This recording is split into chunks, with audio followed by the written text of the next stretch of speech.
তো নমস্কার বন্ধুরা, কেমন আছো তোমরা সবাই? আশা করবো সবাই ভালো গেছো। আমি হলো কিন্তু চক্রবর্তী, তোমরা দেখছো নিউজ ভারত জব। আজকে আমরা তোমাদের সামনে যে চাকরিটা নিয়ে এসেছি বন্ধুরা, কোটাক মাহিন্দ্রা ব্যাংক। এবার আমি তোমাদেরকে বলে রাখি যে তোমরা অনেক জায়গাতে দেখবে যে আমরা বিভিন্ন রকম ব্যাংকের চাকরি ছাড়ি। তো অনেক দিন পর আমরা কোটাক মাহিন্দ্রা ব্যাংকের ডিরেক্ট পেরোল, হ্যাঁ বন্ধুরা ঠিকই শুনছেন, ডিরেক্ট পেরোল ব্যাংকের চাকরি এনেছি। মানে এখানে আপনাদের কোনো রকম কোনো ইন্স্যুরেন্স নয়। আমি ভিডিওর প্রথমে এগুলো বলে দিতে চাই যে কোনো রকম কোনো ইন্স্যুরেন্স নয় যে ইন্স্যুরেন্স সেলস করতে হবে বা লোন সেলস করতে হবে বা বিভিন্ন রকম যে হয় না, এই মুহূর্তে মনে হচ্ছে না যেমন কোটাকে যেমন হয় আর কি, ঠিক আছে, যে লোক আনতে হবে নেটওয়ার্ক মার্কেটিং টাইপের। তো ওরকম কিন্তু কোনো রকম কোনো চাকরি নয়। এটা প্রপার ব্যাংকের যে জব, প্রপার ব্যাংকের জবই তোমাদের এখানে কাজ করতে হবে।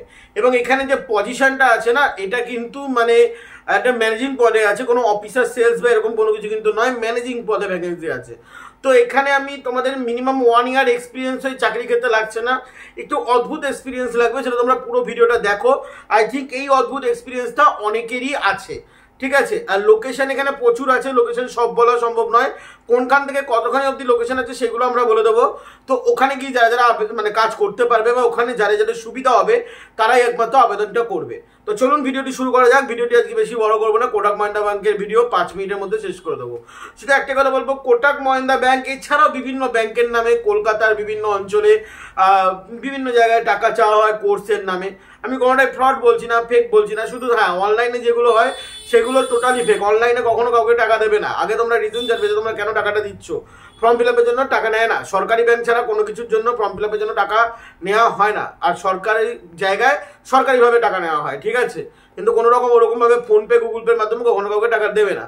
তো এখানেও কিন্তু তোমাদের অবভিয়াসলি অথেন্টিক এবং ডিরেক্ট তোমাদের এখানে কোটাক মাহিন্দ্রা ব্যাংকেরই জব। তো তোমাদের এখানে কিন্তু কোনো রকম টাকা দিতে হচ্ছে না। তো নিশ্চিন্তে তোমরা এই ভিডিওটি দেখতে পারো। যদি তোমাদের মনে হয় যে তোমরা আবেদন করবে, আবেদন করো। যদি তোমাদের মনে হয় যে আমরা আবেদন করতে পারবো না, অন্য কেউ আবেদন করতে পারবে, তাদেরকে শেয়ার করে দাও এবং ভিডিওটি ভালো লাগলে লাইক করে দাও। যাতে যদি তোমাদের মনে হয় যে আমার এরকম ভিডিওতে তোমাদের একটু সুবিধা হচ্ছে, লাইক করো এবং চ্যানেলটি সাবস্ক্রাইব করে দিয়ে যাও। কমেন্ট করো তোমাদের যা যা প্রবলেম হচ্ছে, কারণ আমি রোববার আই থিঙ্ক 9:30 বা 10টা রাত্রিবেলা 10টার পর আমি লাইভে আসবো রোববার। তো তোমাদের প্রবলেমগুলো তোমরা কমেন্টে লিখতে থাকো, আমি রিপ্লাই দেবো না। আজকে আর কালকে তোমরা লিখে নাও, রোববার সকালবেলা তোমরা লিখে নিও, রোববার সকালে একটি ভিডিও আসবে। তারপরে আমি রোববার রাত্রিবেলা সেই কমেন্টগুলো নিয়ে বসবো, তোমাদের কার কার কী কী প্রবলেম আছে সেগুলো আমি দিয়ে দেবো। এবং রোববার আমি আমার ফোন নাম্বারও দিয়ে দেবো, তোমরা কন্ট্যাক্টও করতে পারবে। তো চলুন শুরু করি আজকের চাকরির আপডেট।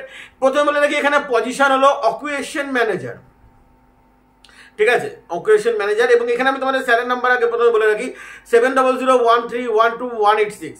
এই নাম্বারে তোমরা কল করবে। স্যারের নাম্বারটা আরেকবার রিপিট করছি, 7001213126, ঠিক আছে। তোমাদের এখানে ডেসক্রিপশনে কিন্তু স্যারের নাম্বার দেওয়া থাকবে। তো যারা এখনই মানে পুরো ভিডিও দেখো আগে, তারপরে তোমরা আবেদন করো, বা ডেসক্রিপশনে স্যারের নাম্বার দেওয়া থাকবে, স্যারকে তোমরা ইমিডিয়েটলি কল করবে। কারণ এখানে ইন্টারভিউ 23শে ফেব্রুয়ারি এখানে ইন্টারভিউ। তো যারা যারা আবেদন করতে চান তারা এক্ষুনি ভিডিও দেখে এক্ষুনি আবেদন করে ফেলুন, ঠিক আছে। এখানে চাকরির জন্য বেশি কিছু ক্রাইটেরিয়া চাওয়া হয়নি, বাইক এবং বাইক লাইসেন্স এখানে কোনো কিছু উল্লেখ করা হয়নি। তো বাইক এবং বাইক লাইসেন্সের কথা আমরা বলছি না। এখানে যে লোকেশনগুলো আছে অল কলকাতা, মানে অল ওভার কলকাতা মিনস আমরা অল ওভার কলকাতা পিনকোড ধরতে পারি। যেমন এই সাইডে মধ্যমগ্রাম অথবা বারাসাত পর্যন্ত, এবং ওই সাইডে আমরা যদি ধরি তাহলে দমদম পর্যন্ত এসে আমরা স্টপ করে দিলাম। খুব বেশি হলে সোদপুরের ছেলেমেয়েরা আবেদন করতে পারো, সেটা একবার স্যারের সাথে তোমরা যোগাযোগ করে নিও। যোগাযোগ করলে আই থিঙ্ক বেটার হবে, ঠিক আছে। তো তোমাদের এখানে বয়স সীমা কি আছে? মিনিমাম এখানে বয়স সীমা যেটা দেওয়া হয়েছে 35, ঠিক আছে, মিনিমাম 35 বছর এখানে আবেদন করতে পারবে। কিন্তু এখানে 21 থেকে 35, কারণ জানো যে তোমরা ডিরেক্ট পেরোল ব্যাংক যখনই আসে তখনই তাদের একটি ক্রাইটেরিয়া থাকে, সেটা হলো তাদের গ্র্যাজুয়েশন পাস ছেলে মেয়ে চাই। হ্যাঁ বন্ধুরা, 12 পাশে কোনোদিন ডিরেক্ট পেরোল ব্যাংকের চাকরি হয় না, সবসময় গ্র্যাজুয়েশন পাশেই কিন্তু ডিরেক্ট পেরোল ব্যাংকের চাকরি হয়ে থাকে, ঠিক আছে। আই থিঙ্ক তোমাদের সমস্ত ক্রাইটেরিয়া মোটামুটি শোনা হয়ে গেছে। এবার চলে আসি, এখানে একটা এক্সপিরিয়েন্সের ব্যাপার আছে। এবার এক্সপিরিয়েন্সটা কি? তোমরা কোনো ব্যাংকে কাঁসা সেলসের ওপর কাজ করেছো, ঠিক আছে, বা তোমরা কোনো ব্যাংকে কাজ করেছো বা কোনো সেলসের কাজ করেছো, মিনিমাম 10 মান্থ কিন্তু অবশ্যই হতে হবে। তো ওই 10 মান্থ হলেই কিন্তু তোমরা এখানে আবেদন করতে পারবে। 10 মান্থের প্রুফও লাগবে, মানে 1 বছর নয়, 6 মাস নয়, 10 মান্থ তোমরা কাজ করেছো এরকম হলে চলবে। 1 বছর হলেও তোমরা আবেদন করতে পারবে, এরকম না যে 1 বছর হলে আবেদন করতে পারবে না, কিন্তু প্রেশার করতে পারবে না, 10 মান্থের নিচে করতে পারবে না। ওকে, আই থিঙ্ক ক্লিয়ার। এখানে তোমাদের অ্যাকাউন্ট ওপেনিং এর কাজ হবে। এখানে তোমাদের স্যালারি যেটা ইয়ারলি বলা হয়েছে, ইয়ারলি পিএ পিএসআই মিলিয়ে ইয়ারলি সিটিসি যেটা বলা হয়েছে সেটা হলো 3,50,000। আমরা যদি এটাকে মানে ভাগ করে নিই পার মান্থ, তাহলে ওই 15 থেকে 18-র মধ্যে দাঁড়াচ্ছে, ঠিক আছে। সিটিসি এবং ইনহ্যান্ড সমস্ত কিছু মিলিয়ে আমরা তোমাদেরকে বাৎসরিক যে এখানে যে স্যালারিটা আছে সেটা আমরা বলে দিলাম। আই থিঙ্ক তোমাদের সমস্ত কিছু জানা হয়ে গেছে।